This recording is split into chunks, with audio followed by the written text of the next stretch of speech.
Call to order the April 2nd meeting of the North Andover Planning Board. We are going to start with continued public hearing, 495 Main Street. There are two Town of North Andover application for a special permit site plan review under section 195 8.10 through 8.17 and 195 10.7 of the Town of North Andover zoning bylaws. Applicant proposes to construct a recreational complex including athletic fields, tennis courts, picnic area, and associated parking areas, walkways, and emergency maintenance access paths located in R4 zoning district. This also has a second application for a special permit, which was continued from the last date. Access other than legal frontage and common driveway under section 195 7.2B and section 195 2.2 of the North Andover zoning bylaw. The applicant proposes to develop a new recreation complex with access through existing driveways at the early childhood and kindergarten schools and North Andover Middle School. Property is located in the residential 4 zoning district. Jean, where are we at? Okay, so this is a site plan review special permit application as well as the common driveway special permit. The site plan review opened on January 22nd. In addition to the regularly scheduled meetings, this application has been heard and 2 site visits were conducted. Since the last meeting, a revised plan set was submitted and was included in your packet. The primary changes is the fence along the rear property line has been reduced from 6 feet to 4 feet. At the last meeting, there was discussion about a 10-foot fence. There is no 10-foot fence on the plan set. One fence. One fence. And how high? 6 feet has been reduced to 4 feet on that western perimeter. Okay. Okay, there's netting as well on the backstop area of the fence. Pedestrian lighting along the softball reflects what seemed to be the preferred option of the board at the last meeting, so it's 12-foot high posts rather than 25-foot high, and there's fewer lights. And there's notes added relevant to the construction areas from the draft decision. So again, it's just notes updated on the plan. The Waterford Design Group has submitted some comments that address some of the discussion at the last meeting. The comments include comments related to traffic, proposed infill material, proposed lighting levels, and the perimeter fence height reduction. The traffic study that was performed for the kindergarten, which took into consideration the future development of the Fields complex, was added to your packet as well. Town Council, who is here tonight, submitted a memo regarding the Title IX considerations and the recreational field complex special permit review. Several public comment emails were submitted, included in your packet. The North Andover Booster Club, Fields Committee, and North Andover Soccer Association all submitted comments as well. And there was detail of a town notification sent May 1st, 2017 regarding a public meeting held by the Middle School Fields Improvement Committee, and that details delivery results. So I know there's been a lot of comment about never been notified and whatnot, and so I did research to see. A resident called me and indicated there was a robocall sent out some point last spring, so that detail was put in your packet as well. And lastly, draft decisions have been prepared for both the site plan review special permit as well as the common driveways and access other than legal frontage. And I know we had talked about kind of a cutoff of last Thursday in the afternoon, but everything that's been submitted has been made part of the record and either put online or put in our packet. So since Thursday, there was a comment submitted on Friday as well as several today. They were all emailed to you. I advised you that these are going to be in the electronic packet. If you need hard copies tonight, I'll provide hard copies. So nobody responded that they needed hard copies. Nothing came in since that email. So that email was sent roughly at noon today. So I know that I received emails from several people and groups. Those were all forwarded, and I think the other members of the board had seen those. Obviously, we haven't discussed them, but they were all forwarded and made part of the record. So anybody who submitted documentation, it has been made part of the record for this. And I'll add, there was one correspondence that I believe when it was scanned into the record, it was a 2-page document that only the front page was scanned in, and that was also submitted to you today and added to the packet as well electronically. So. And as I stated at the last meeting, I don't intend to have additional public comment today. I think we've heard pretty much from everybody. What we're going to do is we will have town council up, have her just talk briefly about our memo. If anyone has questions, please feel free to ask her. From there, I think we will have a discussion about really everything that we've heard in the public hearing. We will then close the public, we will also talk about the draft decision. Again, so what happens, so for anyone who wants to know, is that the planning department, based on all of the discussions that have been held at these public meetings, has drafted a decision. Obviously, we have not discussed how anyone's going to vote, but we will look through that, make any changes that really are deemed really acceptable to the board or to a majority thereof, and then we will close the public hearing and then take a vote on the special permit site plan review and special permit common driveway. Questions on the board? Comments? Nope, great. Ms. Egan? Thank you. Yes. It's been a pretty busy month for you, I think. It has. I'm Suzanne Egan, Town Council, and I did have a chance to respond to your request for a legal opinion regarding Title IX. So it's my understanding that at the last meeting, there was a comment made that the board's consideration of this permit could have the potential to violate Title IX of the Education Act. And so, in my opinion, I discussed the fact that Title IX pertains to educational institutions. And this planning board reviews a special permit under the Zoning Act and the zoning bylaw, and is not an educational institution and therefore cannot violate Title IX by virtue of a decision issued from the board. And I did sort of clarify that by stating that the only manner in which Title IX can come up as an issue is if there was an educational institution like the North Andover School and they were submitting a application before you to comply with or to meet some of their requirements under Title IX, and that was denied, then they would have to look for alternatives to that. And that would be the way that Title IX would come up before the planning board. But since there is no jurisdiction over your decisions, it's not something that you have to be concerned about. So when I read your memo, and thank you very much, it seemed to say just what you said. But there seems to be, I don't know if I'd say a caveat, but what we do can have an implication for the town on Title IX, in that if what we do ultimately leads, and again, we don't really know what schedules and exact use of fields will be, but if it leads to a situation where there are unequal facilities between girls and boys, that could be an issue for the town, where the town would then have to look into finding adequate equal facilities, potentially somewhere else, or on the same site. That what we do could have implications, though anything we vote on would not have a direct Title IX consequence or challenge. That fair? Yes, and so I think what the board would do is review your record or consider the record before you as to whether or not there was that sort of representation that this project was submitted to comply with the Title IX requirements of the school. And then that would all fall from it. But I think that if you're just looking, and I have not been, I'm not familiar specifically with all the details of the record before you, but it is my understanding that it's a town project.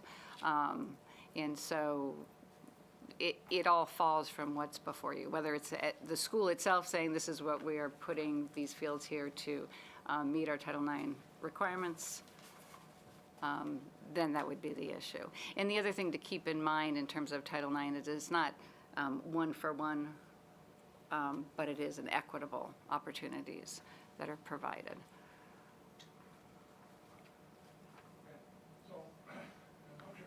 Ask a what if, and if you're able to comment on it, fine, and if you're not, you just tell us you can't comment on it. Okay.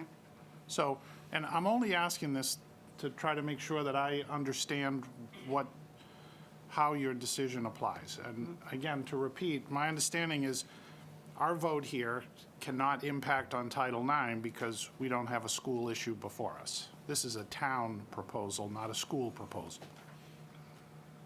Is that? So I think we can look at it in two different ways. Okay. One is, does does your decision create a violation of Title IX? Right?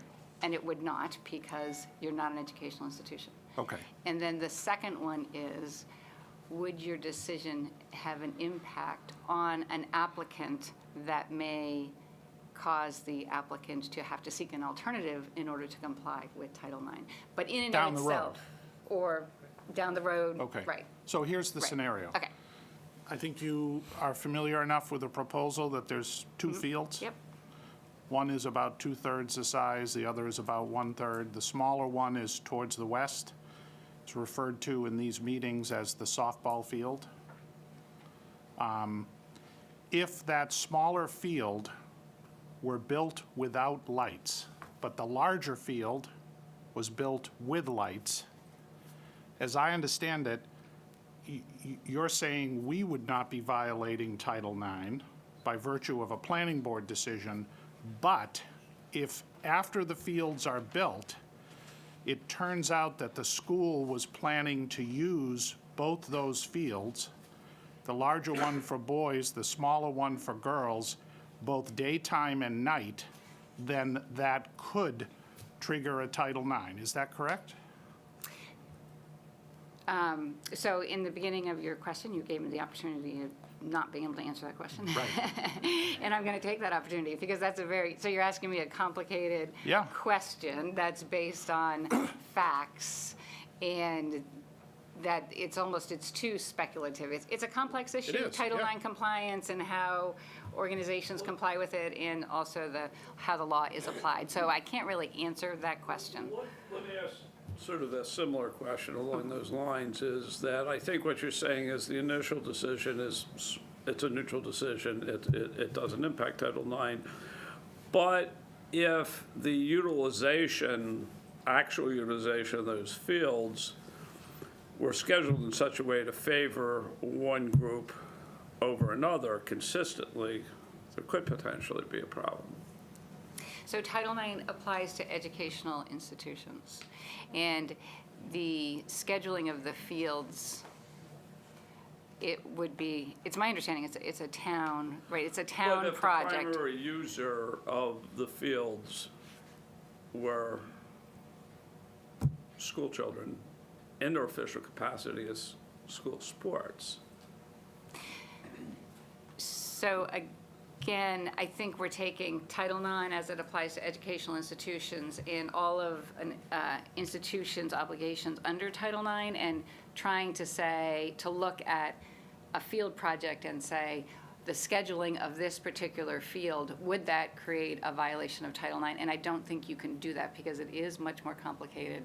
It's not a one-for-one. If there's, So let me kind of put it this way, right? After we're done with the decision, whatever decision we made, 3 years from now, there are going to be these fields there. And someone's going to have to schedule them, and it's going to kind of devolve into,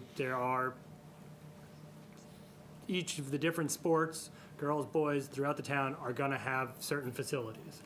And the question, which I don't think Suzanne knows the answer to, and we don't know the answer to, is will those facilities be generally equal? Now, it's not, as Suzanne said, one has lights, one has lights, one has dugouts, one has dugouts. It's a whole complement of things of, are they equal?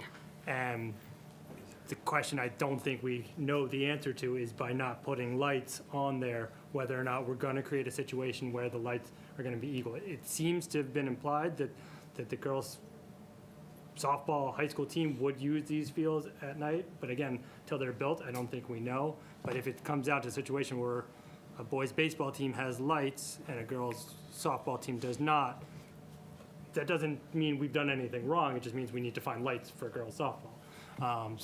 And again. Can I just ask a question on that? That's My understanding, and tell me if you think I've got this wrong, is that these fields are being, the town now owns the fields, not the schools, correct.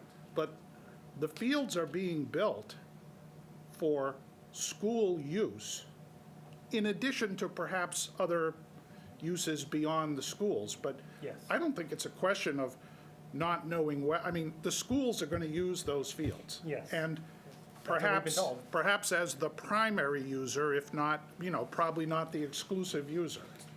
And so what I'm trying to Yes. understand is, if, for example, the board were to condition, hey, we're fine with this, but no lights on the small field. You get a better field, you're gonna get more use, but that one field you can't use at night because there'll be no lights, just like there's no lights today, I think.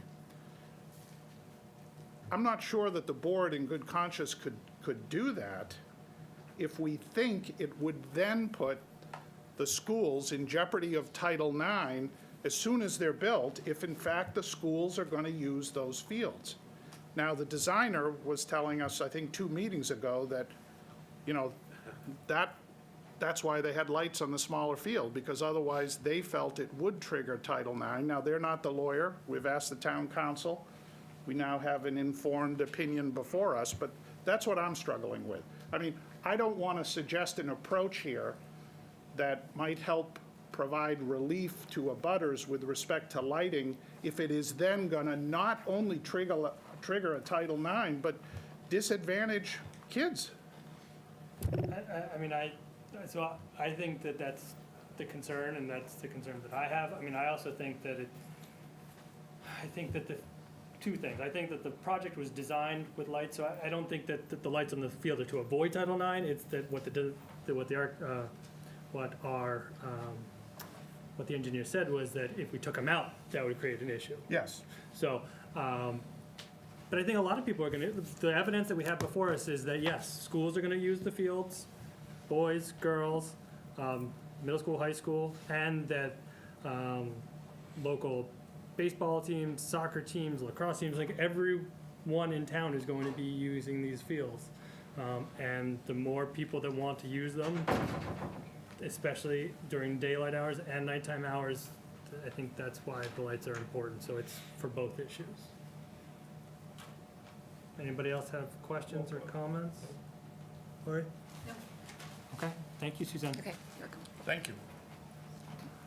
Okay, so I think, do you guys want to have a discussion and then go through the draft? And I mean, I think that's probably the best way to go, is have a discussion, what people want to look at, really focus on in the draft, and then dig into it. Make sense? Or just go through the draft?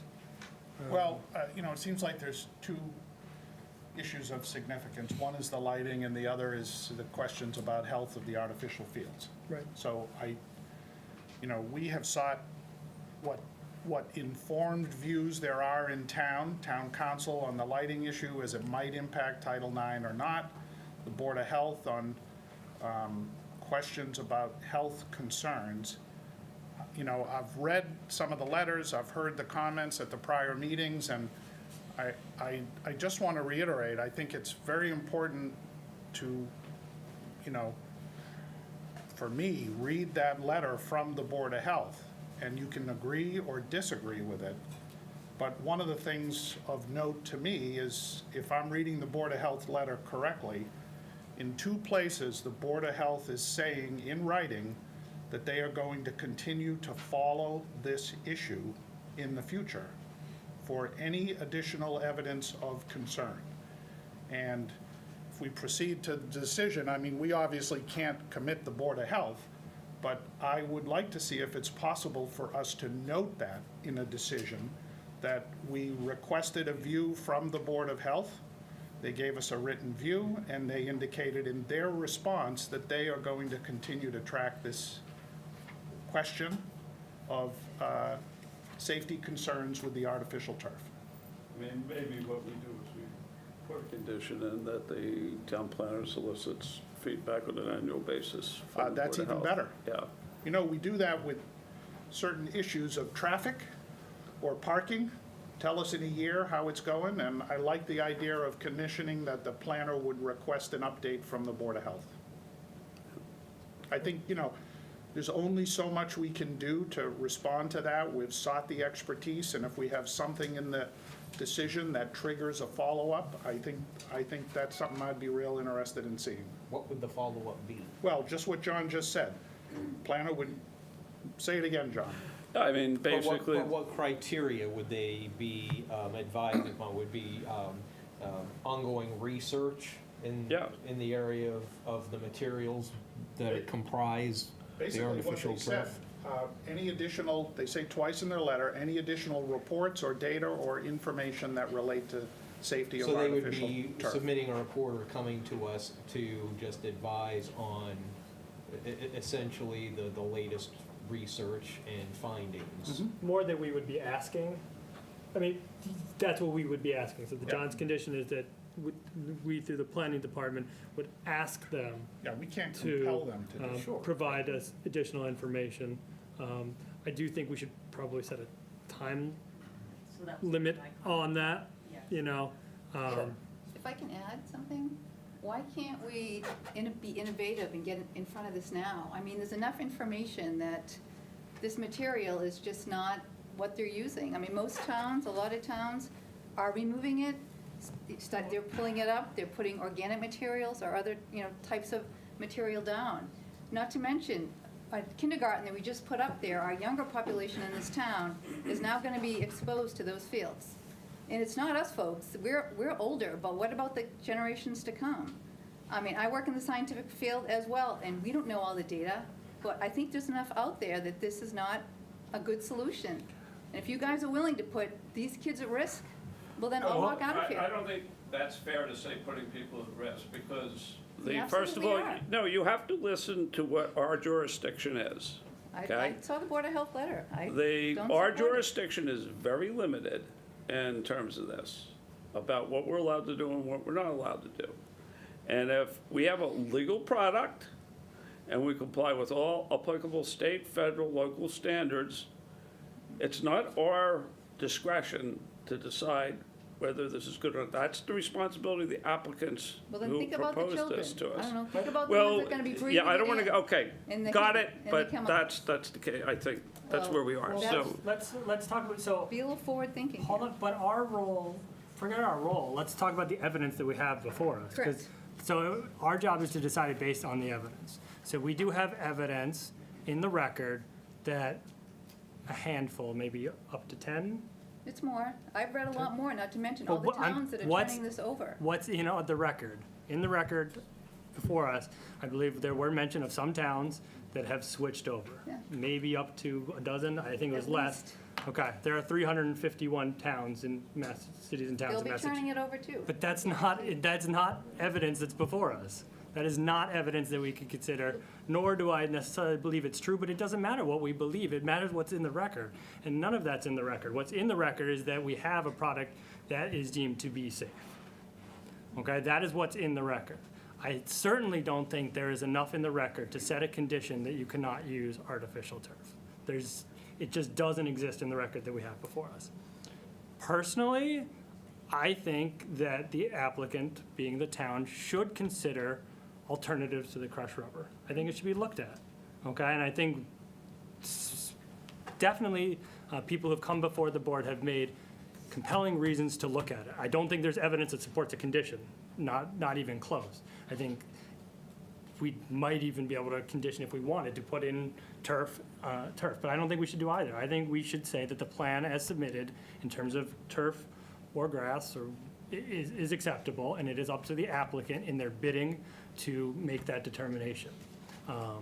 So I think that's what the draft decision basically says. You can use turf. If you do use turf, it does have some conditions that come from the Board of Health about what kind of levels and things like that. I do think the applicant should look at. I think based on what we've presented, the sand alternative, that appeals to me because it doesn't have the crushed rubber. It does have more of a cost, but I think I frankly, having played on turf as an athlete for years, having played on grass, have hurt myself a lot more playing on grass, and you do have to weigh those concerns as well in terms of blunt injuries and tears to ligaments and things like that, as well as the concerns that we've heard in the record about goose feces and chemicals and things like that. So there are concerns about whatever we do. So I don't think that a condition banning turf or saying we have to use any particular type is appropriate based on the record we have before us. That's my feeling. And if anyone else has comments, they can feel free to jump in. I think in perfect scenario, it'd be great if it were natural turf, but I think, as has been stated, that it hasn't been, it's a legal product that hasn't been thoroughly proven to have adverse health effects. I would, if the Board of Selectmen or whomever they deem to run these fields want to look at that after this project has left this board, to reconsider that notion in terms of the fill material. I think, like you said, it's warranted.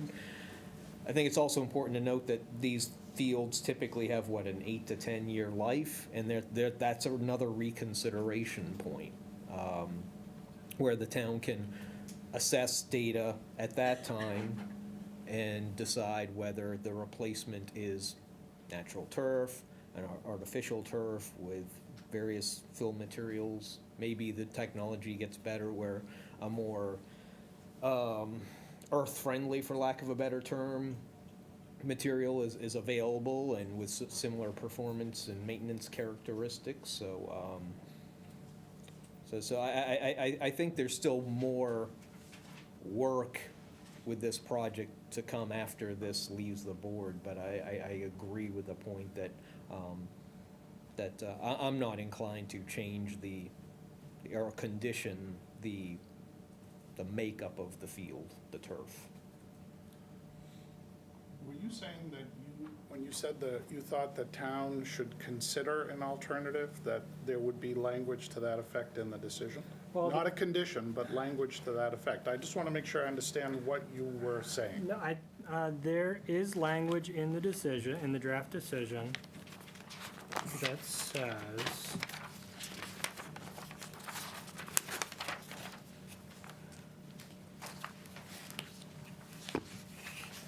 there is some language about it, but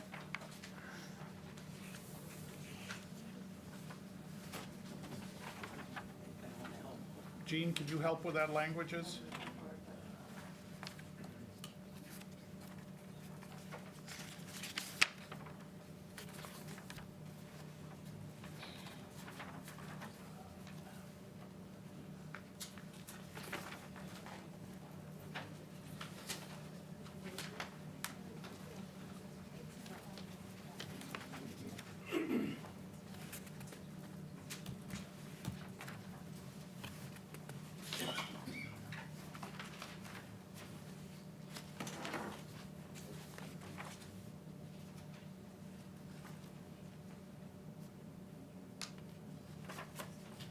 So there is in item 23, a comment about alternatives such as TPA should be researched and considered. Is that what you meant? Yes. that's the one I was That is where referring it to. is. Okay. Right. So again, I don't think the evidence allows us, frankly, to condition anything, but having heard what we've heard and having heard the concerns, I do think it would be the right thing to do for the applicant, the town, to consider these other options. And this material hasn't gone out to bid yet, so they, obviously, as part of the bidding process, what language we have here about, from the Board of Health. That language was taken from the Board of Health memo. Right. It was put in as a special condition. Yep. Right, so, so I think that should be part of, frankly, I think that should be part of the bidding process. Again, I don't think we have the right or ability to say how a bid should look, but I do think that should be, that someone who can provide information. I do think that the town, in doing the bid, should talk with other towns, should talk with organizations that have been identified. But if the town comes to the conclusion that it has so far to date made that artificial turf with the crushed rubber is appropriate, then I think that's their decision to make. I don't think we have evidence that would allow us to say a condition otherwise.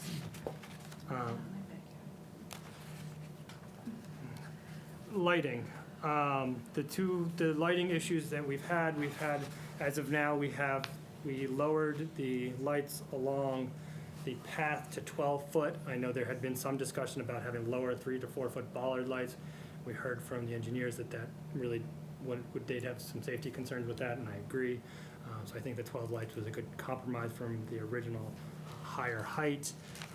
I do think that lights in the lower field, the softball field, are appropriate. I do really take consideration to the fact that at multiple Board of Selectmen meetings and in my conversations with members of the Board of Selectmen, that they will be establishing a committee, as we talk about in the draft decision, that committee will be well organized, that it will include abutters, and it will be well-run, and that we have a finding of fact, as we discussed about the last time, that we're finding.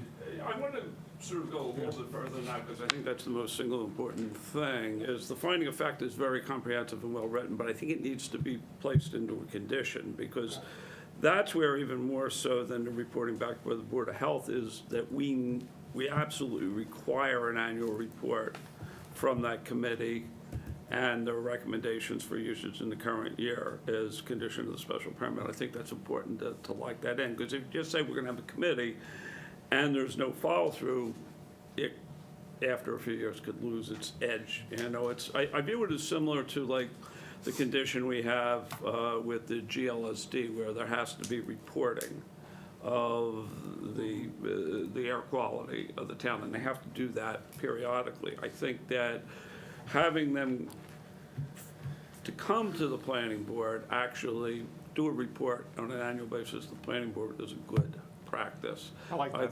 I think it somewhat mitigates some of the concerns that people have. I don't think it'll completely eliminate them, but that we as an independent board will see the results of that. And if, Does it then allow us an easier access to a modification should something not be going That would be- properly? yeah, I mean, I think it would be a terrible mistake to put in hours of operation into our decision, because you just never know everything.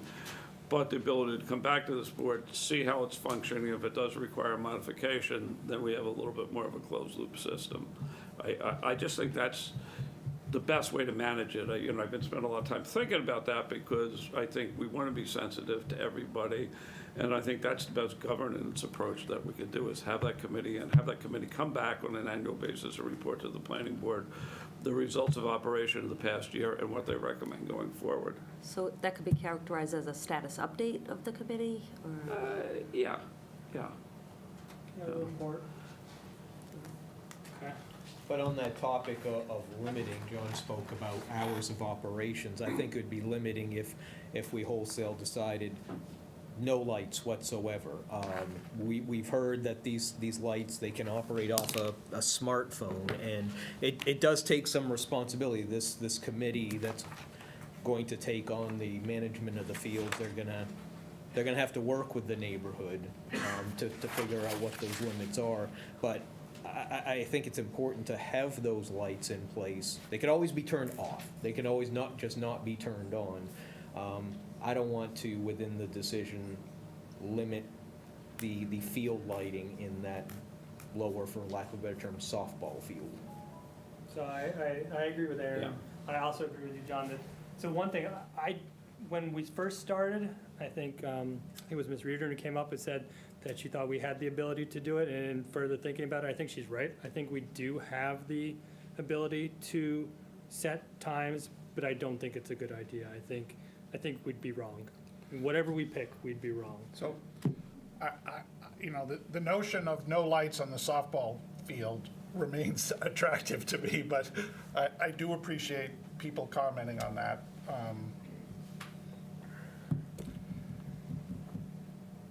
Are there any thoughts about, in the spirit of, we have a decision, it comments, it conditions, but it sort of begs the question of, okay, that's what you put on paper, what actually happened? So I really like the idea of an annual report. How effective is the committee? What about another follow-up measure? We've seen from the designer a lumens intensity map.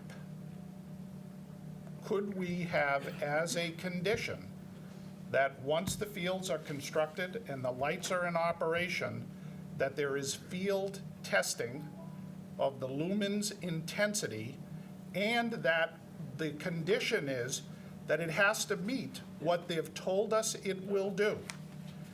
Now, we have heard and we've had 2 site visits, seeing how the new technology lights, it truly does drop off. We've seen 2 lumens intensity maps. Is that the right terminology?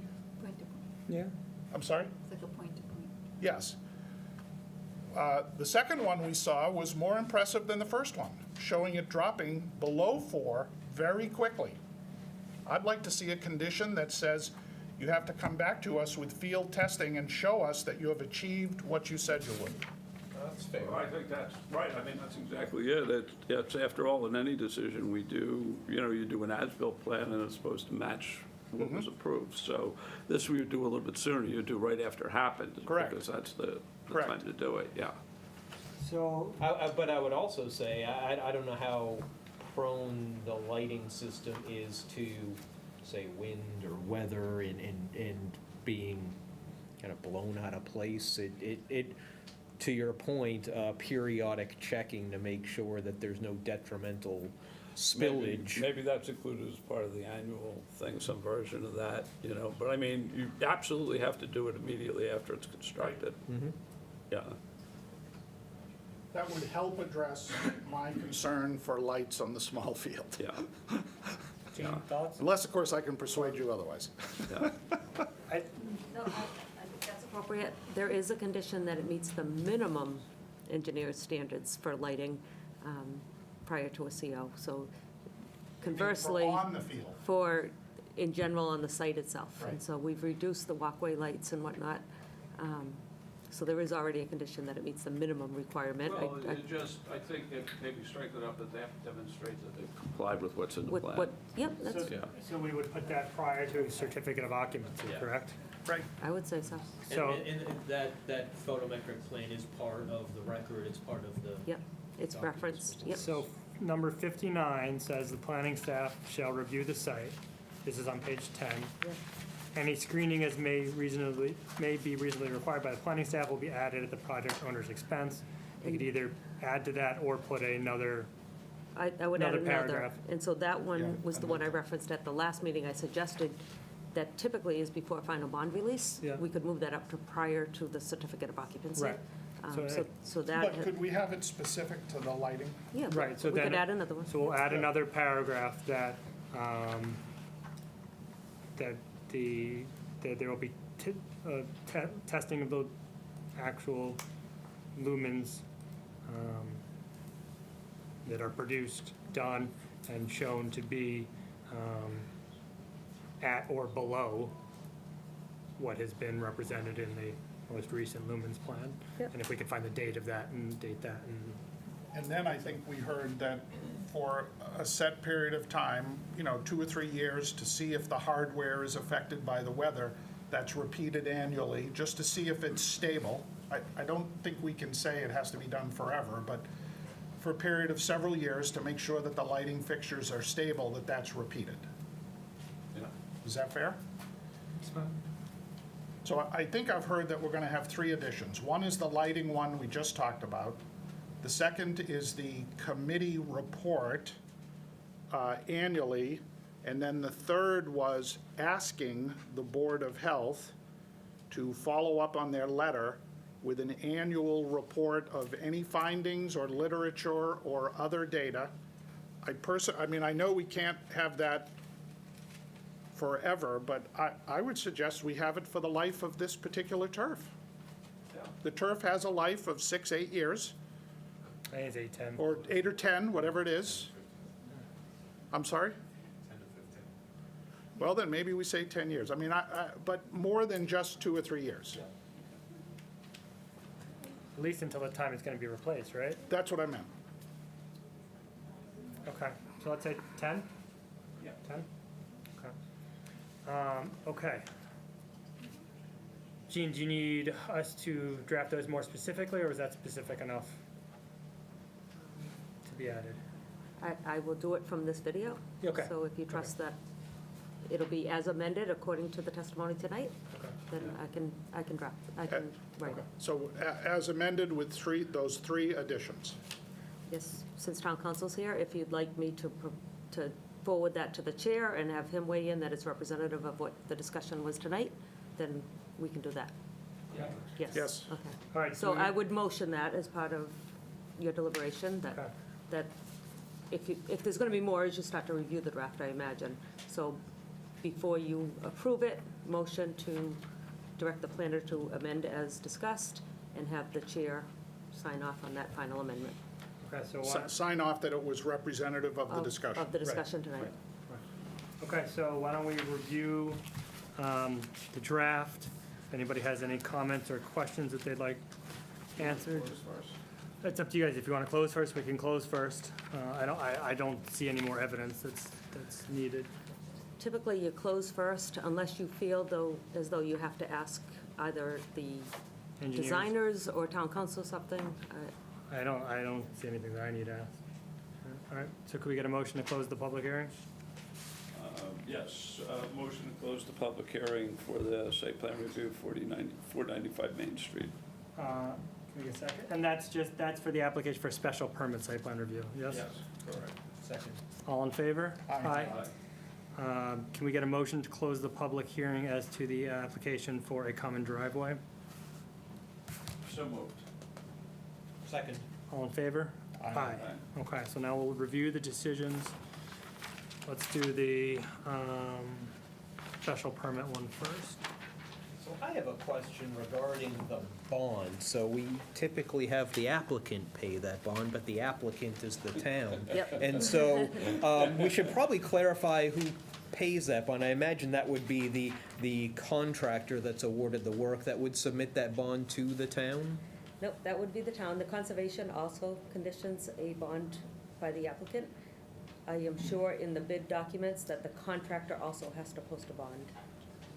So the town puts the money aside because it has to be, like, say we go to town meeting and stuff like that, and it all has to be budgeted, so that has to be set aside somewhere separate so that it's not accounted in funding for everything. So the town put the money into, just this other, not interest-bearing account, I would guess, right? Right, and the town put aside the escrow accounts to do the peer reviews on this and whatnot. It's all put into an account Okay. and drawn from as part of the project. Okay.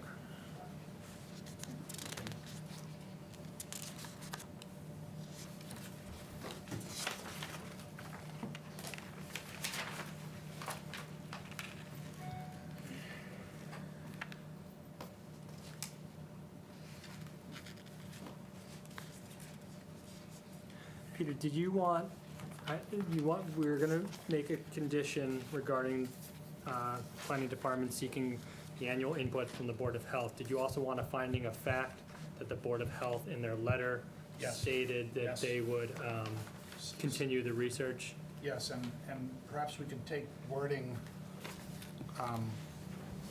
closely out of the Board of Health letter, I think that would be appropriate. that as a finding of fact, the Board of Health memorandum dated March 18th, 2019, indicated that the Board of Health intends to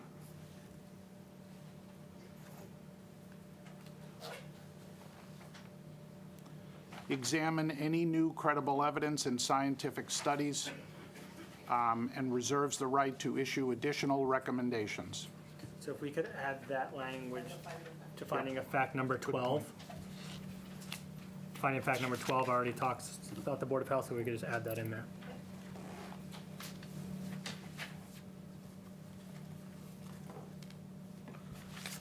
Actually, I'd like to add to that finding of fact, because the Board of Health memorandum states this twice. What I just read to you was the last paragraph. It also states in the second paragraph, and I think it's useful to include both, that the Board of Health understands still ongoing studies, data gaps, and will examine any new evidence, studies, or data as it is published. And I think language from both those paragraphs are important for the findings of fact. Okay, very good.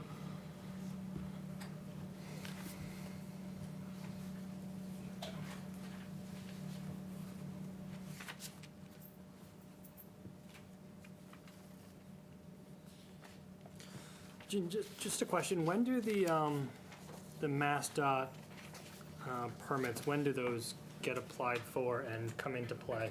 Just in the timing of these things, Prior to the construction, so they'd have to pass that. the highway access permit and Right. stuff like that? Okay, Yep. all right. Okay.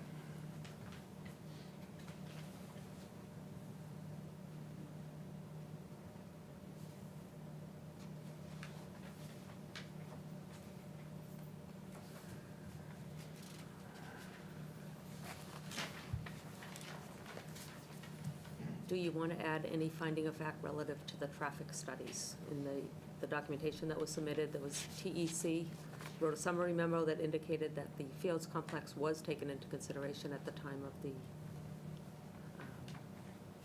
of the traffic study. So I think we could add a finding of fact that traffic studies have been conducted that take into account the added impacts of the recreation complex and cite appropriate memos.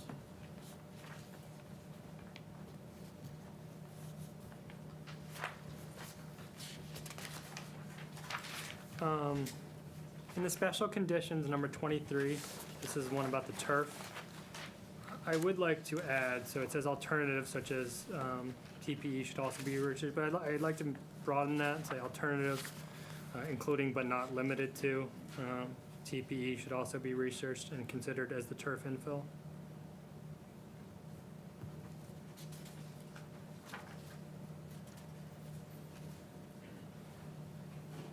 Okay.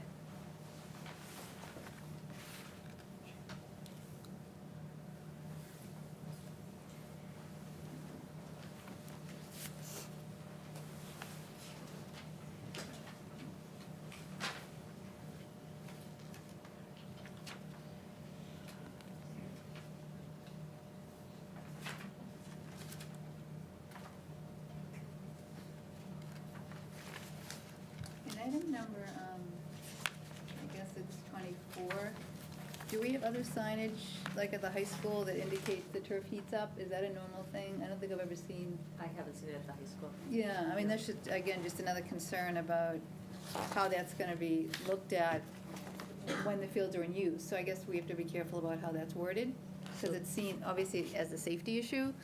What does it mean when it heats up? I mean, I know when you play on it when it's hot, it hurts your feet, but like, just as long as it's conditioned that folks know how to use it. I've just never seen signage. So the Board of Health recommended that Right. as one of Okay. their recommendations? So are they gonna put the high school too? I've just never seen signage and all, I don't think we can condition it because it's not part of this project, but I think it would probably be a good idea. yeah, just an interesting. But, I mean, I've played on a lot of turf, I've never experienced that, but I know we did hear anecdotes about that happening, and the Board of Health did suggest it, so Yeah, it certainly can't hurt to put up signs to be careful, but, yeah.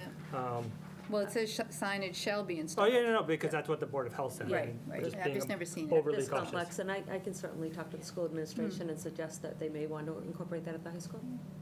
Yeah, just because there's a number of small kids Yeah. too. They Yeah, also. okay. It is interesting though that you bring, I mean, I get a little bit outside of this, but like playground equipment, you don't usually see signs like that, but I found like with my kids going on playground equipment in the It gets summer, hot, they get yeah. really hot with that plastic, you know? So, it should be more places. Where do we put the condition on testing the lighting plan? So I That's think, that going 55 or 57, prior to Yeah. issuing the CO. yes, I think it's in the prior to. Right, okay. yes. Yes, and somewhere in between 55 and 60. Yeah, 57 talks about that. Yeah, it's really tightening it up, making it more explicit. Right, so I think part of 57. Yes, I think, yeah, it would actually state that a test report be done. Right. So And just then- another sentence, so the one about, And data submitted. right. But doing it annually for 2 or 3 years would probably have to be elsewhere, because this Yeah. is saying prior to a certificate Yeah. of occupancy. Annual report status update and the Board of Health following up Yep, on the research would just be special conditions. okay. But at a minimum, it has to start, like, until it's built, we don't really Right. need it, until they want to use it, but before they use it, we need it, and then from there on, Right. Starting a year from the certificate of occupancy. right, yearly from after, right, yearly after the certificate of occupancy.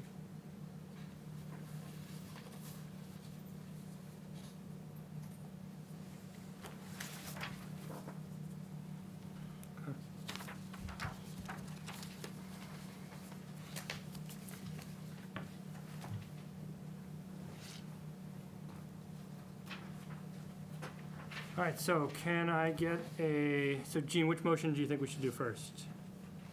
Well, why don't we do it all together? All right, so can we get a motion to approve the special permit site plan review for 495 Main Street as amended with based on the discussion tonight with the planner, giving permission to the planner to memorialize the discussion of the board, submit it to the chair for review to make sure that it capsulizes the will of the board as discussed. Yes, so moved. Okay. Second. All in favor? Aye. All opposed? Opposed? Okay. 4-1. Okay. Yep. Just need it for the record, that's fine. All right, can we get a motion to approve the application for a common driveway?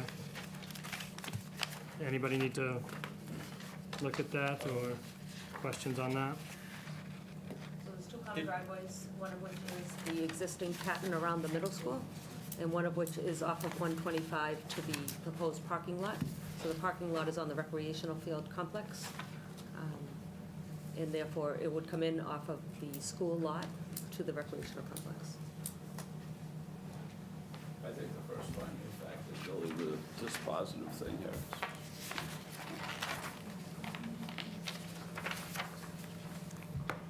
Yeah, I mean, if we weren't to grant this, then we'd have to have another curb cut and another driveway, which, Well, it's really, yeah, we're very limited, and we're certainly not going to have an entrance through the neighborhoods.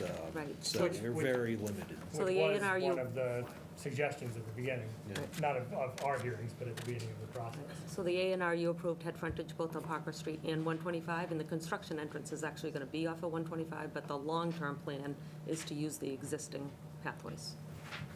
I'm going to motion to approve the common driveway special permit. Motion to approve. Second. All in favor? Aye. All opposed? One opposed, 4-1. Okay. Anything else on this? That's it, right? Okay. That's it. All right. So we will go to 100 Willow Street Gourmet Specialty Foods, application for a special permit. Somebody wants to talk about Willow Street?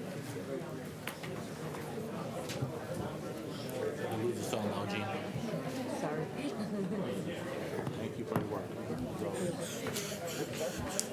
I was asking, do you think it's soccer, baseball?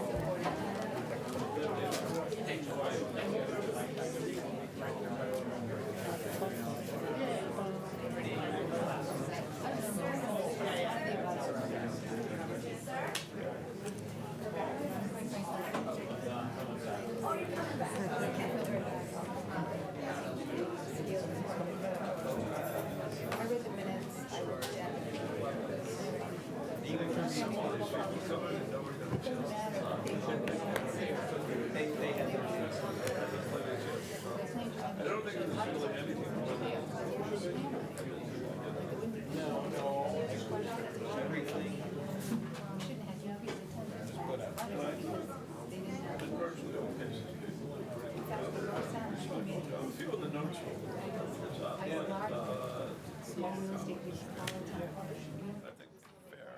Yeah, absolutely, legitimate concerns. I mean, yeah, it's, yeah.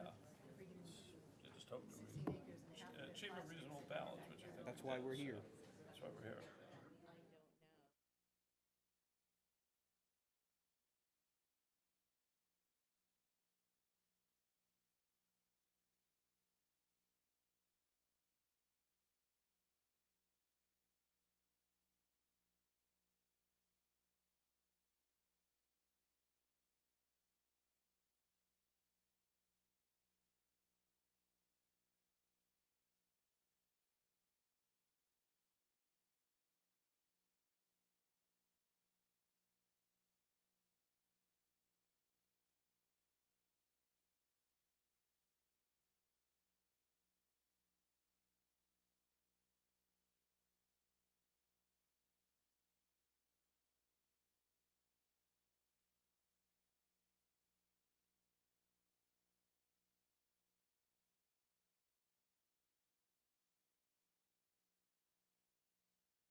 this hearing opened at the last meeting. And again, this project is an application, a special permit site plan review under sections 195, 8.8D, 8, and 195, 8.11A3 of the North Andover zoning bylaw. The applicant proposes modifications to the required screening, landscaping of off-street parking for an existing facility requiring 5 or more additional parking spaces. A property is located in the industrial zoning district, and they're proposing minor modifications to the building facade, adding doorways, and they're also providing will be updating or expanding the number of parking spaces to 54 to meet the required parking. Between last meeting and this, a revised swept path analysis was provided to the fire department, which they deem was sufficient. Also, I have correspondence, which actually came today from Conservation. They did review the wetland line, and they noticed that the flags were in a good location. So we cleared up that question as well. That doesn't affect the proposed plan? It does not. Now, if they do anything in the future, it may, and then they'll have to reevaluate any wetlands outside of that, but this does not affect what is proposed to you today. Okay. Everything accounted for in the stormwater peer review? It is, so all concerns have been met there. So, let's see. In your draft decision, you'll see a note that all work is to take place within the outside of the 100-foot buffer. So if there's anything that is proposed to take place within there, then that would require them to come back. But as of right now, no changes to the parking are proposed that would interfere with that. So in your packet, you'll see a red line version. I hope you had a chance there to review that, which contains some edits there. What I included, just in case you noticed, was under 195-8. They were seeking to have their civil engineer actually design the landscaping. The engineer has experience with plantings and landscaping, and normally you require a landscape engineer to handle that. So that was the one thing that they were asking for. Which number is that? That would be, let me see here. 15? That would be number 15.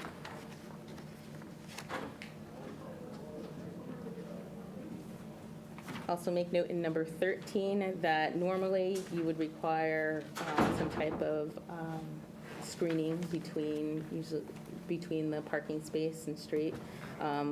What they're saying is that they'll be planting some trees spacing at 30 to 40 feet apart, of course, depending on constraints, and you'll see that in number 13 rather than a fence or hedging.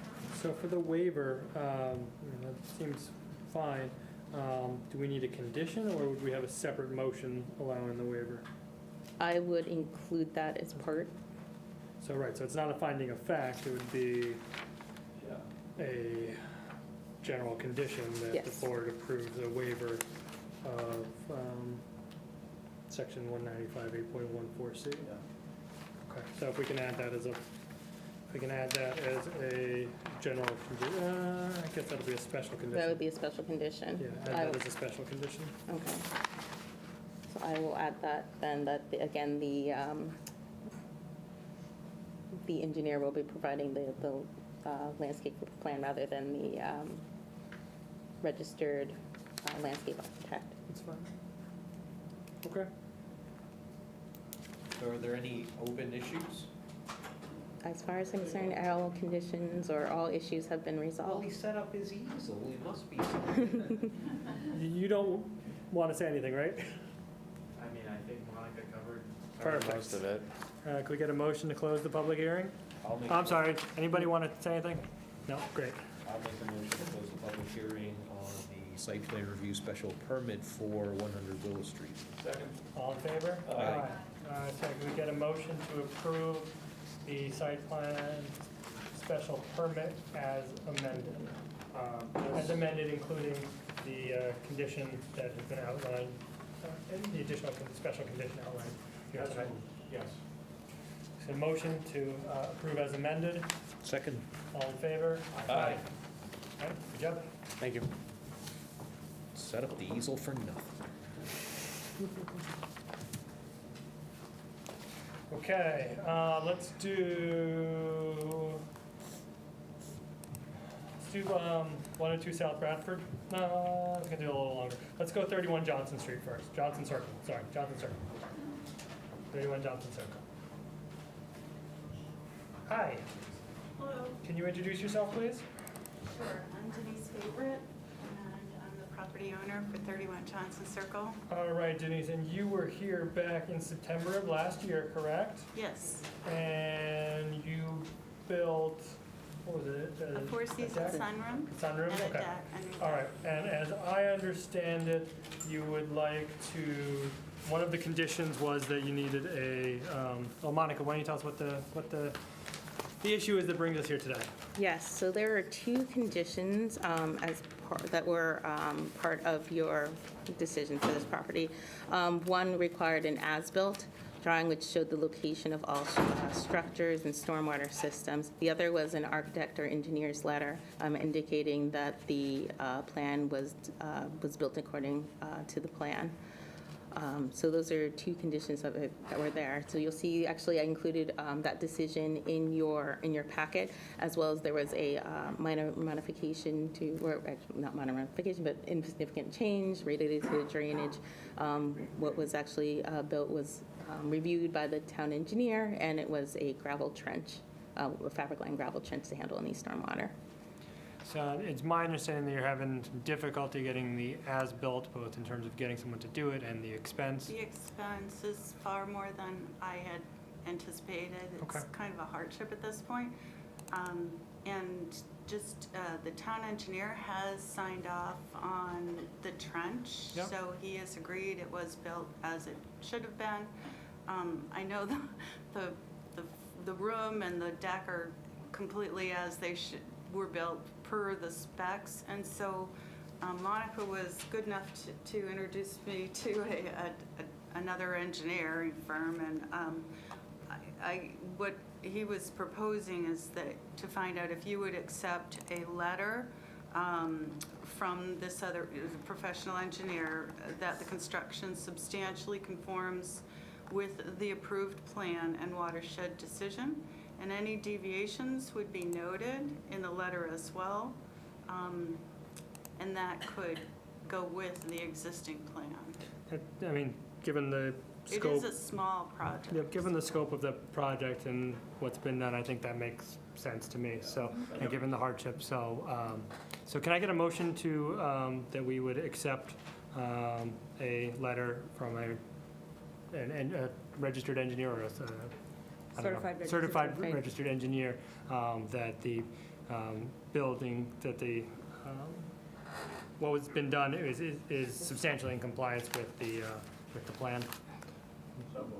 Second. All in favor? Aye. So yes, if you want to submit that, and be all set. Thank you very much. welcome. I greatly appreciate it. You're welcome. Thank you It's for a coming huge- back and huge relief. asking.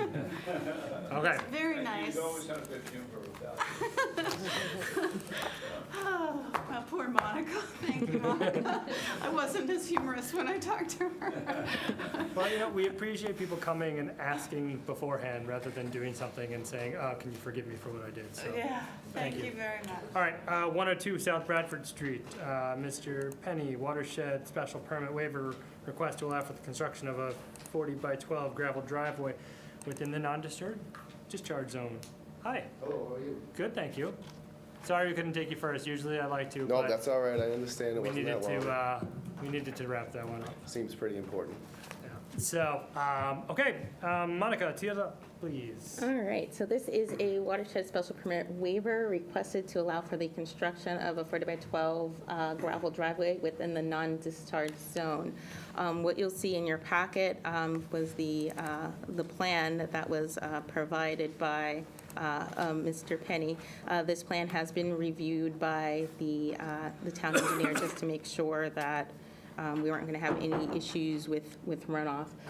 What the town engineer requested was, even though this project won't change the topography, but what he's asking for is for the applicant to clear the leaves and debris out of the town right-of-way in ways where the water will be able to run to the catch basin that's in front of the house. Do you have that sort of picture of that so we can just see Yes, quickly? I turn mean, I to- think it's all fine, but I just I'd like to See if this will visualize what it looks like. Yes. Here we go. Okay, it's up.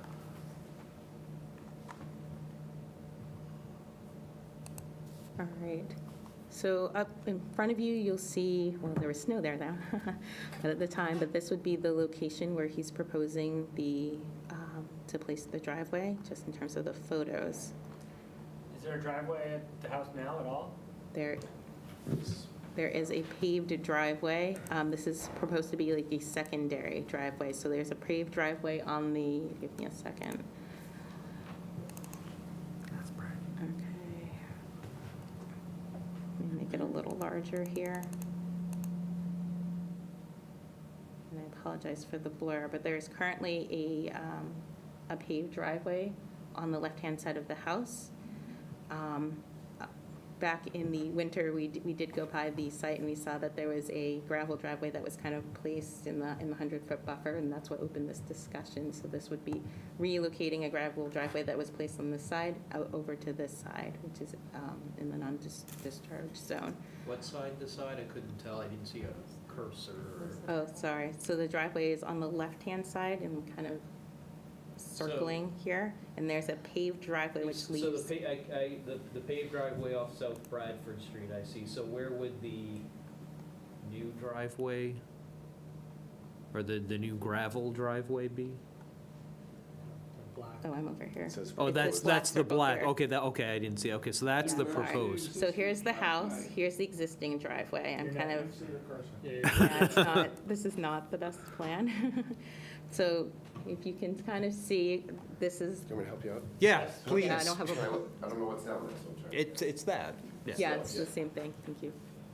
So this is my garage right here. Okay, yeah, all It's right. really steep, so it's an issue in the wintertime. I have one of It's those. very steep. It's almost impossible to get in there when it snows. So, to your covered garage. yes. That So doesn't it's seem useless. helpful, yeah. Yeah, and it's like a river right now anyway, so it's Okay. not helping the watershed cause. Okay. All right. And all work is outside of the 100-foot buffer. You're not before conservation for this application, right? No. Everything's out of the 100. And what's there now where the proposed driveway is? Lawn or? It's like brush, Okay. the edge of a lawn. No trees are going to be cut? No trees over like brush size will be cut down. I'll bring up that photo again, it Right. was, there was Okay, snow there then? yeah. The town So engineer it's- said he wanted a swale. So it'd be cut to the between ground. those two trees that Yes. essentially, Mhm. In the middle, okay.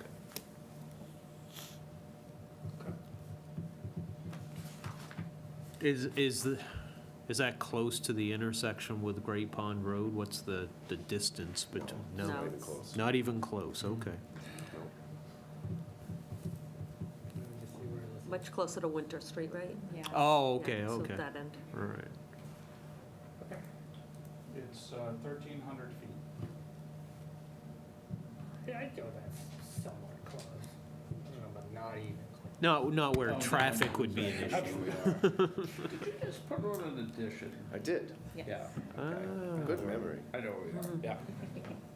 All right, anybody, other questions? And the addition went through the full watershed special permit. Yeah, So right, it yeah. recently That got, one, yeah, recently got the yeah. bond released Okay, back, yeah. so. Yeah.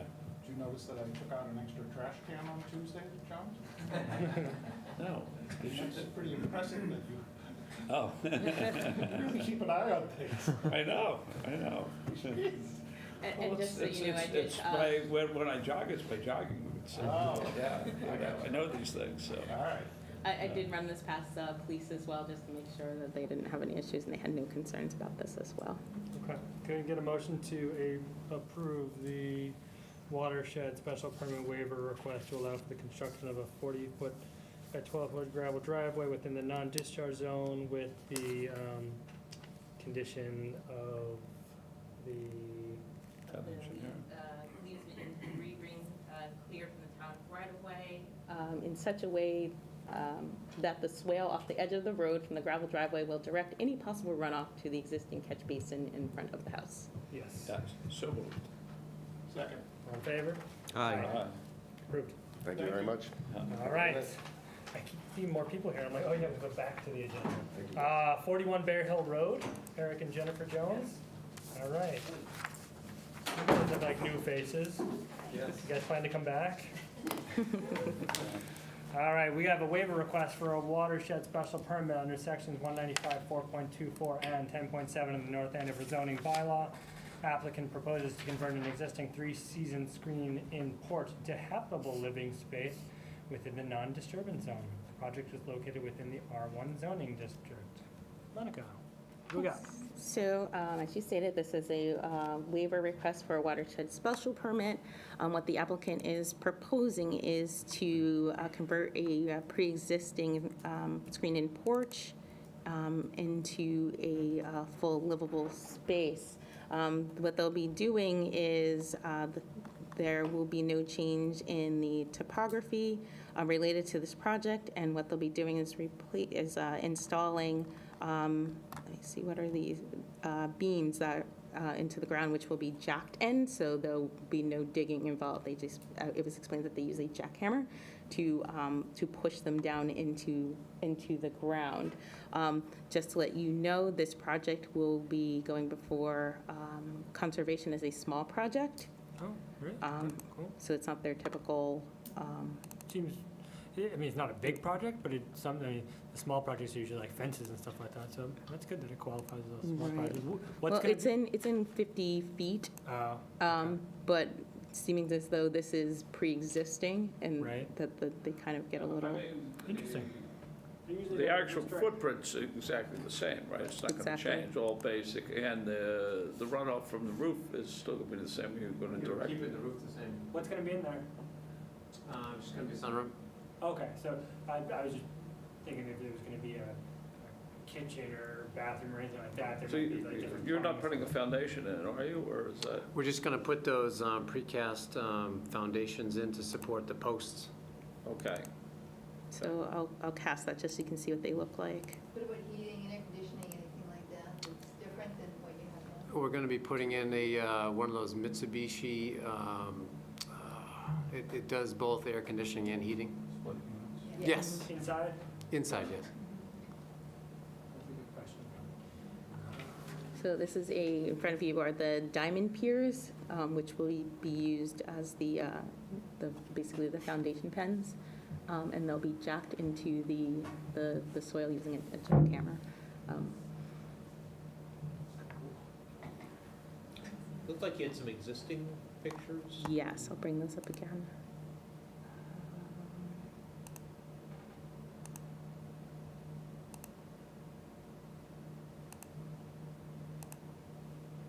Sorry. Okay. Yeah, I just had those and now I've lost them. Porch plans, thank you. So that's what's there now on the top? Yes. And so you're just looking to add more support to the structure, both in beams and then the columns below? Yes, Yeah, just really swapping it out, but exactly. as John said, keeping that same footprint, roof is the same? Yeah, the roof, actually, we're gonna keep the same roof too, Yeah. Are those screens or like windows right now? screens. So they'll become windows Yep. eventually? Yeah. It's always a decision you make whether to go 4-season or 3-season when you start. You probably wish you had done it the other, well, you probably bought it that way, Well, right? we Yeah. bought this in '04, so I think the house was built in '85, '86. Yeah, yeah. Other questions? No, I say, is there any conditions? Other than Town engineer. the normal conditions where I go for the 2 visits, nothing was called out. Engineering didn't have any response either. So- So it's just that the applicant will be going for the the small project, the conservation, that's what I would Okay, add to the. so I make a motion to approve the waiver request subject to our normal conditions. Second. All in favor? Aye. Thank you. Thank you. Appreciate it. Have a good night. All right. We still have a bunch of things on the agenda. You folks that are still here, is there anything in particular that you're here for, that you want called? No, just here, just the one? As you go. Okay. Or do you want to bring up the citizen petition for Wellington Way? Yeah, that's why I'm asking. Yeah, if you want to come up, come on. All right, planning board report, annual town meeting warrant, annual town meeting warrant article, petitioner John Smolak, street acceptance Wellington Way, that one? All right, let's do that, sure. It's on the back, last one there, yeah.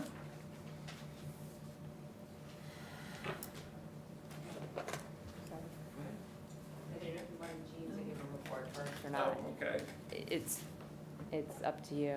Yeah, do you want to tell us about this one? Yep. Is this the first time it's coming to us? We already talked about it. We talked about it the We last talked about it last meeting. meeting briefly, There were- right? There were comments outstanding. Right. Primarily DPW. They have submitted comments late today.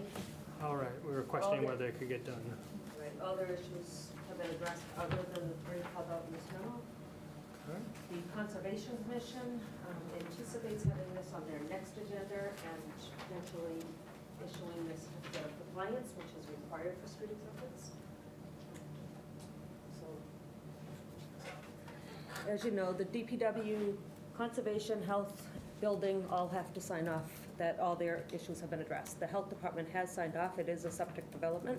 The Building Commissioner has signed off. So what is pending is DPW's review, Conservation, and Town Council. The DPW this came in late, and so I haven't been able to talk to the town engineer. The previous submittal included revisions to the street layout plan and the as-built plan. I was able to email him tonight. He's received those plans. They haven't been forwarded to me yet. Yeah. And they haven't been submitted to the town clerk's office, I trust. So he's indicated that all his previous comments have been addressed other than these three. He's recommending that he's not opposed to street acceptance with the condition that the bond be held until town meeting approves the street acceptance. I would add to that the risk is the certificate of completion, the Form K report that we sign off on, indicates that once it's accepted, we release all bond funds, and so I would, Yeah, I agree that it was an odd formulation. It's either all the work gets done or it doesn't. Right. I mean, and, so grass has been planted. I heard today that it's starting to grow. It was done with bloom and seed. I visited, I forget if it was a week ago Saturday or this past Saturday. I didn't see grass growing. And so the issue comes down to stabilization. I think we'll get town council's response by the next meeting. I hope that we're in a position where I can recommend to you that everybody signed off at the next meeting. worst case scenario, though, we don't have to give a recommendation until town meeting, right? Well, the next order is it goes to the Board of Selectmen for the street layout meeting, and Right. we historically would be in a position where we recommended the Board of Selectmen that everybody has satisfied your review and that you recommend favorable action for them to lay but out. there have been times where we have held it literally to that night. and the Board of Right, Selectmen it's not the held it. ideal. Yeah, so It's that meeting, not ideal, that I meeting mean. actually gets noticed to anybody that owns any right to the street, and so the people who have bought homes in that will be noticed 7 days in advance to the Board of Selectmen meeting. Here, it's not a public meeting, it's just a discussion item where you need to vote either favorable or unfavorable, Or hold our vote until. or hold your vote to Yeah. town meeting. So, I mean, I'm definitely not comfortable approving, I Yeah, wouldn't it's- disapprove either. at It's this like, point. I mean, I have always on street acceptance have taken a very simple approach. Fix all the problems, we'll say yes, but you can't leave stuff open. I mean, because the risk is that we'll get to town meeting and the punch list isn't done. And then we'll say, there are only 2 items left, and then we'll approve it, and then we'll be stuck holding the bag for those 2 items. So I think we want to say yes, we're just not ready to say yes. All right, until- if I could Please. somewhat offer in maybe something to help bridge to get you to say yes. Okay, And this somewhat picks Can up you tell on. us who you are? I'm sorry, Stephanie Kiefer from Smolak and Vaughn. all right. So the 3 items that are on the punch list, when it was the developer, Bob Messina, met at the site with Mr. Borghese, as well as Philip Knowles from Bitcon, who I believe does a lot of the town paving work. And so the first two items, there was agreement that Knowles just wanted the weather to be warm enough to fix those two little things. They're very minor. And then as for the seeding coming through, it has started to come through, and it's well seeded. And I spoke with Mr. Messina earlier this evening, and he suggested that if there's this concern about the bond, if you want a separate bond to confirm that the stabilization takes, I don't think it would be a bond for much money, but he would be willing to do that. So if that is something that the board would like to consider. Because if we're really just talking about just seeding, taking,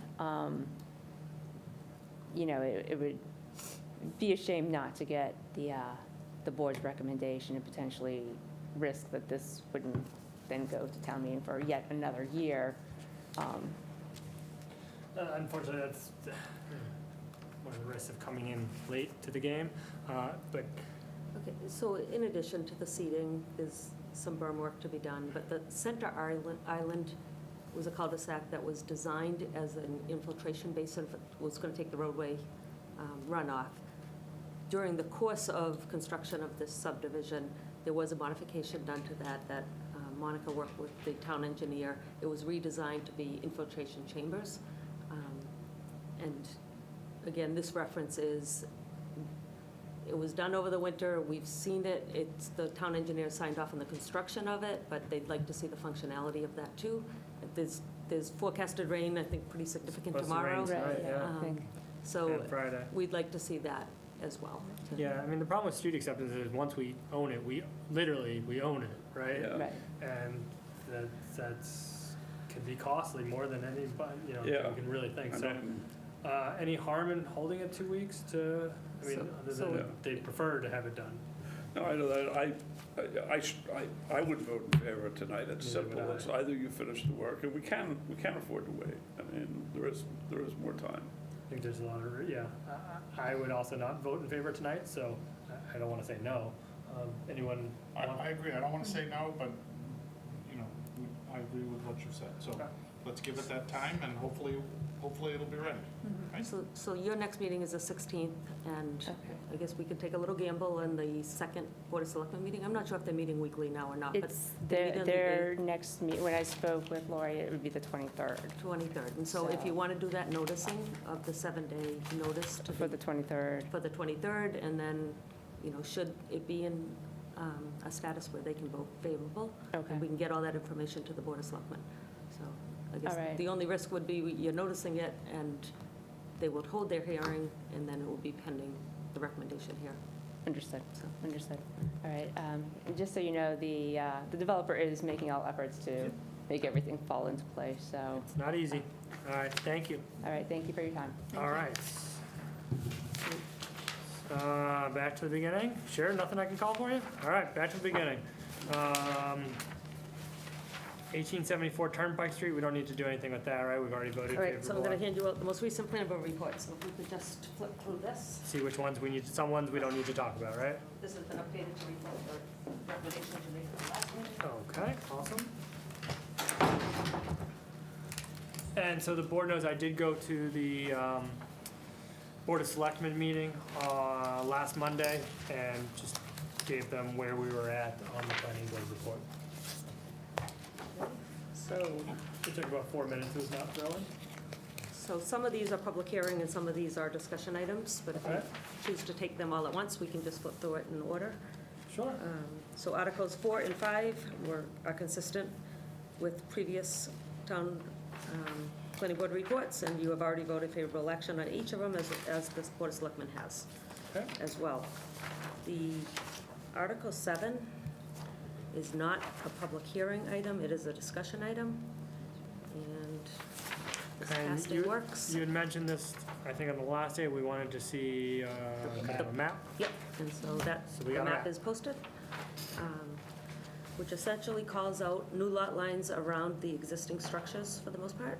and identifies the watershed area which would be put under the Conservation Commission's care, custody, and control. It's all hashed as Lot 2.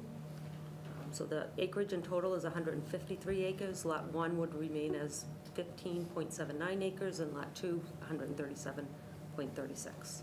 What are the benefits of this? Or why are we being asked to do it? So there are other related warrant article items. Can you go back to the map, please? Yeah, I'm sorry. Oh, I didn't sorry. mean to not. I mean, the biggest thing is so it doesn't get developed. So it doesn't, right. Yeah. Right, so, I mean, Article 97 is a great tool, but also for making sure that things don't get developed, but you have to be sure that you don't want it developed, because it is No. really, really difficult to take anything out No, of I mean, Article it 97. As was- long as we're sure. Yeah. I'm just saying, if you try to take something out of Article 97, it's almost impossible No, unless but I you mean, that was designate clearly other land. intent when we bought Stevens Estate, that it was primarily a preservation thing, but for some peculiar reasons, they didn't do it. It's really a correction of an oversight, so. And this is all sloping directly abutting onto the drinking water Yeah. supply, so, I mean, it's Yeah. really a It's- no-brainer in it's- that Okay. respect. Yeah. Yeah. Gene, just in the very top of the map, what is the dotted line that's not hashed? Right there. That's the abutting parcel. And what that's is it. that? That's the Red Barn parcel, I believe. The Grasso strip mall development. Yeah. For some reason, I can't zoom in with this. The, Wait a yeah, it's the minute. one, it's the same one where like the Mad Maggie's and the Wake Street Paint is. I see. Yeah. I gotcha. Goes I gotcha. down that far, okay. So all the abutters show on the lower section as well. Okay, so what And do we? Conservation Commission, I've been informed, did vote favorable action at their last So, meeting. yeah, This has I not would been make a updated. motion to recommend favorable action on Article 7. Do we need a hearing first on that before we No. vote favorable? Okay, we This can, is, right, this is not a zoning article? okay. So a motion made to vote favorable action, all in favor? Or if we get a second? Second. All in favor? Aye. Okay. Great. John, you want to tell us a little bit about the CPC, Yeah, what you guys are the planning? CPA articles, there were a number of them we didn't approve, I'll just say, so we went through and did our normal due diligence. There was a church-related project that we passed on because of all of the state law issues. But I want to mention two or three projects. One is, obviously the large one is the Housing Authority, and they have a severe problem related to kitchens and baths, and we thought that that was something that needed to be funded. They have done last year we asked them to do a detailed study of their needs and assessments, and it was 90% complete, and that's why they put this in. But we have a condition that before they or can spend the money, they have to come in and show us their final report to conclude that that's the right project to do. So that's the large one. The other one that I wanted to mention is, because it's an open space property, is the Glenny Woodlot. This is another case where the town partnered with Essex County Greenbelt. We're getting 5 or 6 acres of land right in the watershed on Dale Street. And it's a remarkable thing the Glenny family is giving us this at probably about half of what it's worth. And so it's every chance we get to acknowledge their graciousness. I think it's something we want to do. But this is, I think, a great example of a partnership where the town's going to put in 200,000, Greenbelt's going to raise 50,000. Greenbelt is going to handle all the transaction costs of the project. They're actually going to buy it, and they're going to help us process a land grant from the state, so we could even get money back. So I think that's a great collaboration and should be mentioned. So what's the Sear Boardwalk and the restoration of fire steamer engines? So the Sear Boardwalk it's actually the Sear Recycle Center, and it's part of the Bay Circuit Trail.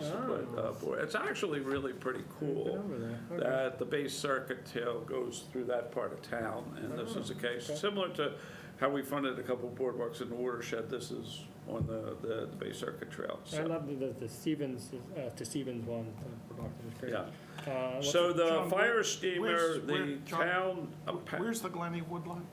Glenny Woodlot it's right before Small X. It's just past the town farm.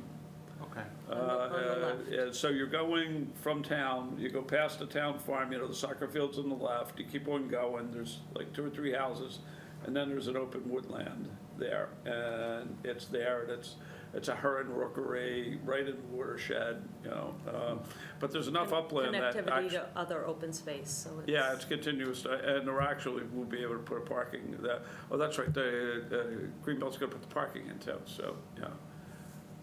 Thanks. And the fire steamer? The fire steamer, apparently it is a one of a kind, like a 1907 piece of equipment that belonged to the town in North Andover. There was a town in Maine that had it. And they were doing a little bit of refurbishing, and they found it was actually one of the original engines from the town in North Andover. And so they went up to Maine and took it, they gave it to us, and we took it back. And if you remember last year, they funded a 2 or 3 restoration of some fire equipment that they used for parades. Now, they're gonna try to put all this equipment in public spaces. Well, that's Like, what I was they're gonna gonna ask, where's it gonna go? they're gonna That's take one of the steamers, and maybe not this one, but one of the other ones, and they're gonna put it right downstairs. That's awesome, that's great. Yeah, that's what they mean. They wanna have a public presence for either at the fire station or here or someplace. And so if not here, it would be at the fire station? Station, yeah, but they'll all be publicly displayed, so, yeah. Great. So. Cemetery? The cemetery, Ridgewood, it is continuing along with their master plan. It's the next phase of development of the cemetery. If you remember over the years, I don't know if you go to the annual Memorial Day event, but they have that in one section of it, and that was the area that was most refurbished in the first phases, and this is a continuation of that in line with the master plan for Ridgewood, so. Okay, so we get a motion to recommend favorable action on the CPC appropriation. As moved. Need a second? All in favor? Aye. All right.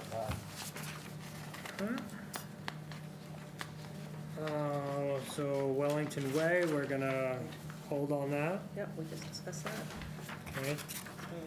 27, we already voted, right? Yep, favorable action. 28, favorable action as well. 29, we've already voted, favorable action. Okay, Okay, so the sign and sign lighting regulations, as a reminder, this was submitted by town council. It is based on a recommendation to make anything that was not content neutral in our sign bylaw. Signs were treated differently under regulations on the basis of the message contained in the sign, and so town council had submitted different case law and attorney general review correspondence as to what they will look for in reviewing a sign bylaw.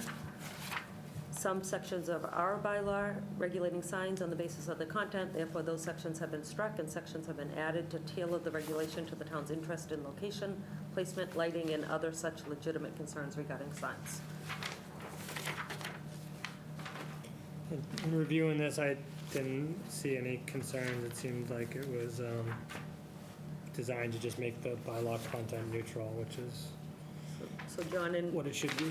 And what I would anticipate, John, some of your concerns would be actually the last strikes of this prior to the recommendations regarding landscaping, buffering, lighting, shopping centers, office parks, industrial districts. Those are all actually accounted for in our bylaw in a different place. So although they're being struck here, we do have landscape guidelines for commercial and industrial districts in the bylaw still.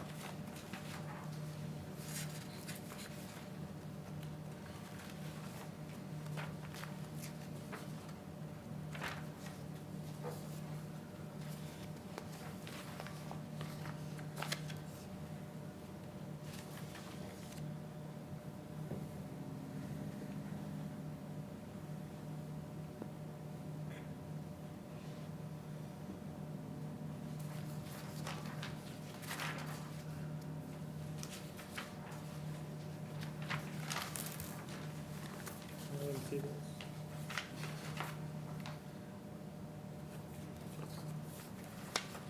No. Oh, okay. Your thing will explode.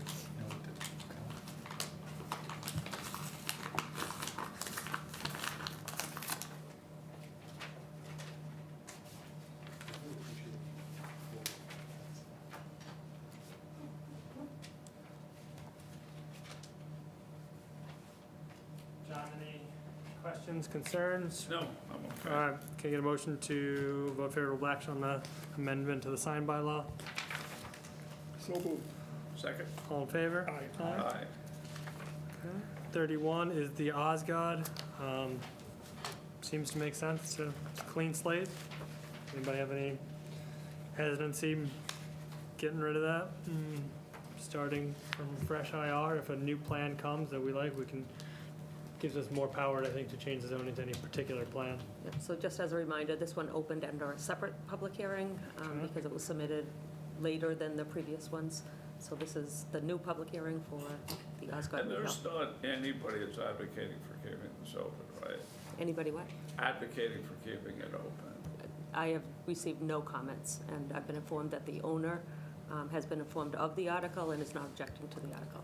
And one thing that was mentioned at the Board of Selectmen meeting was a question about, there was some funding, state funding that went in when this overlay was put in place, and it was the understanding of the Board of Selectmen that that would have to be refunded by the owner, not the town. Yeah. So, Yeah, my understanding is there are some waiver provisions for that, but if the waivers do not come into effect, that the owner as long is as it's not the responsible. town's responsibility. Right. Okay, so do we, should we? Just quick question, Yeah. I just want to make sure that this, in terms of the owner and tenants that are in the property, that this, getting rid of this has no effect on current tenants or use over there? No. So are we, should we hold this for another one, or can we? I think- Nobody's here, nobody said anything. Right. Let's vote. Can we get a motion to vote recommend favorable action on Article 31? Or do we have to close the public hearing? You don't have to close it yet. We usually keep the public hearing open to just before your next planning board meeting, Okay. just in case anything else comes up. So typically you vote it, I am then in position to print it, and the warrant can print with your Okay. recommendations in it. Great, good question. So, motion to approve favorable action on this article. Second. All in favor? Aye. So that being said, the May planning board agenda calls for meetings on the 14th and the 21st, not the meeting prior to town meeting. So typically you hold the first meeting and the second being town meeting. There's nothing before us right now that is calling for adding one prior to town Remind me meeting. what the day of the town meeting is. The meeting is the 14th, so it's typically the third Tuesday. It usually corresponds with the second meeting. But Yeah. when the meeting schedule was approved, it was approved for the 14th and the 21st. So the 7th got moved to the 14th, so. Unless something comes up before the next meeting, I think it's okay. Because I think you voted on everything required at this point. Okay. Is there anything else we need to vote on? Again, that is assuming that Wellington Way is in order at your next meeting, and you can make a recommendation on Wellington.